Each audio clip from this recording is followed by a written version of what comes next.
నమస్కారం సార్. నమస్కారం. ఎలా ఉన్నారు సార్? బాగున్నా సార్. మీకు మీ కుటుంబ సభ్యులకు వినాయక చవితి శుభాకాంక్షలు. Thank you. Same to you.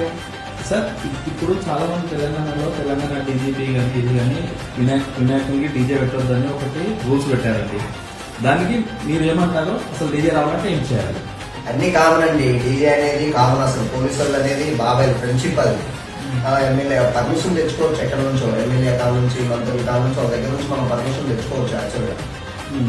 కానీ ఇప్పుడు చాలా మందికి ఎమ్మెల్యేలు ప్రచారం ఉండాలి కదా సార్. మీలాంటి పెద్దల కంటే ఉంటారు, విఐపీల కంటే ఉంటారు. కానీ కామన్ పీపుల్ కదా చాలా మంది ఎమ్మెల్యే పరిచయం ఉండదు కదా సార్. పర్లేదండి, నాలాంటి ఒకరు తీసుకొని వెళ్ళి ఎమ్మెల్యే దగ్గర ఎక్కడో దగ్గర పర్మిషన్ తెచ్చుకుంటారు పిల్లలు. అది మొన్న మా మిత్రుడు సంతోష్ అని ఒక వ్యక్తి ఉన్నాడు, తాగేసి పందిరేసాడు. సో అది చేయడం మరి ఎట్లా, ఎంతవరకు మరి ఇబ్బంది అవుతుందంటారా? అది అసలు చాలా తప్పండి. తాగటం అనేది చాలా తప్ప అసలు. First thing. రెండో థింగ్ ఏంటంటే తాగి పందిరేయడం అనేది చాలా చాలా తప్పండి. ఇంకో సార్, వినాయక చవితి చాలా మంది ఈ రోజుల్లో తాగి తమతో సినిమా సాంగ్స్ పెట్టుకుంటున్నారు. అదనేది ఫైనల్ డే. అది మన ఇష్టం. ఇంకా అంటే దేవుడే కానీ భక్తి ఏదైనా కానీ